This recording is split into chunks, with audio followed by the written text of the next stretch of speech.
بسم اللہ الرحمن الرحیم۔ سامعین و ناظرین مکرم، حضرت سلیمان علیہ السلام کو اللہ رب العزت نے بے مثال حکومت اور سلطنت عطا فرمائی تھی، لیکن حضرت سلیمان علیہ السلام کی حکومت سے بھی بہتر کیا چیز ہے وہ آپ کی خدمت میں پیش کرنے لگا ہوں کہ قرآن کریم نے جو کچھ بیان فرمایا اس سے یہ معلوم ہوتا ہے کہ اللہ رب العزت نے حضرت سلیمان علیہ السلام کو بے مثال حکومت اور سلطنت عطا فرمائی تھی، اور حضرت سلیمان علیہ السلام کے پاس ایک عظیم الشان حیرت انگیز معجزانہ تخت تھا، جس میں بعض روایات کے مطابق سونے اور چاندی کی کرسیاں سجی ہوئی تھی۔ اس پر حضرت سلیمان علیہ السلام اپنے ساتھیوں کے ہمراہ بیٹھا کرتے تھے۔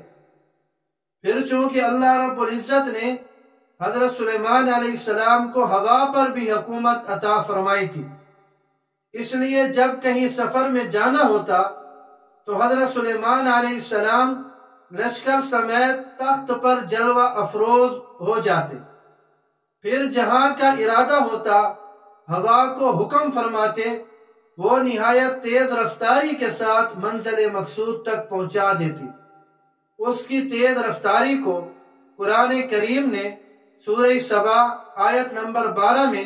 یوں بیان کیا کہ وَلِسُلَيْمَانَ الرِّيحَ غُدُوُّهَا شَهْرٌ وَرَوَاحُهَا شَهْرٌ، کہ حضرت سلیمان علیہ السلام کے لیے ہوا کو مسخر کر دیا تھا۔ اس ہوا کا چلنا صبح میں مہینے بھر کی مسافت تھی، اسی طرح شام کا چلنا مہینے بھر کی مسافت تھی۔ مطلب یہ ہے کہ دنیا کی تیز رفتار سواری مہینہ بھر کی مسافت طے کرنے کے بعد جہاں پہنچتی ہے وہ تخت سلیمانی حضرت سلیمان علیہ السلام کا ہوائی جہاز سمجھے، وہ صبح سے شام تک اتنا سفر طے کر لیتا تھا۔ لیکن حضرت سلیمان علیہ السلام اس عظمت اور اس حکومت اور سلطنت کے باوجود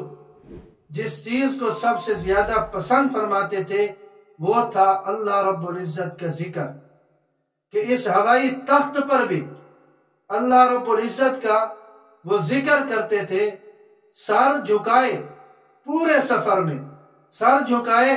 ذکر الہی میں مشغول اور منہمک رہتے تھے، اور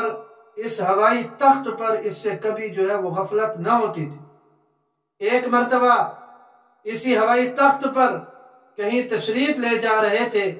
تو آپ کی جلالت شان کو دیکھ کر، آپ کی عظمت اور وقار کو دیکھ کر حضرت سلیمان علیہ السلام کے ایک امتی نے یوں کہا، سبحان اللہ، کیا ہی آل داود کی شان اور حکومت ہے۔ تو ہوا نے CID کا کام کرتے ہوئے حضرت سلیمان علیہ السلام تک یہ بات پہنچا دی،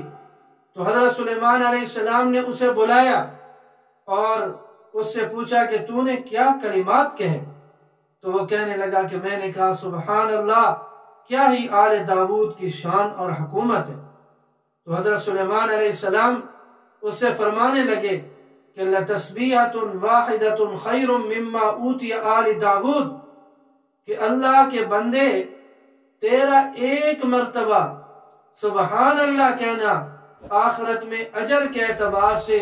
آل داود کی تمام دولت اور سلطنت سے کہیں بہتر ہے، اس لیے کہ سلیمان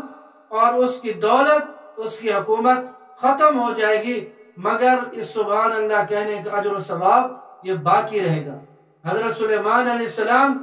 ہوائی تخت پر ہونے کے باوجود اللہ رب العزت کا ذکر انہیں اتنا محبوب تھا، اتنا پسندیدہ تھا کہ سارے راستے میں اللہ رب العزت کا ذکر کرتے تھے۔ تو تخت سلیمانی سے بہتر جو چیز ہے وہ اللہ رب العزت کا ذکر ہے، کہ وہ چیزیں ختم ہو جانے والی ہیں، اور اللہ کا ذکر آخرت میں اجر کے اعتبار سے جو دیا جائے گا تو وہ کبھی ختم ہونے والا نہیں۔ اللہ رب العزت ہمیں اپنی یاد نصیب فرمائے۔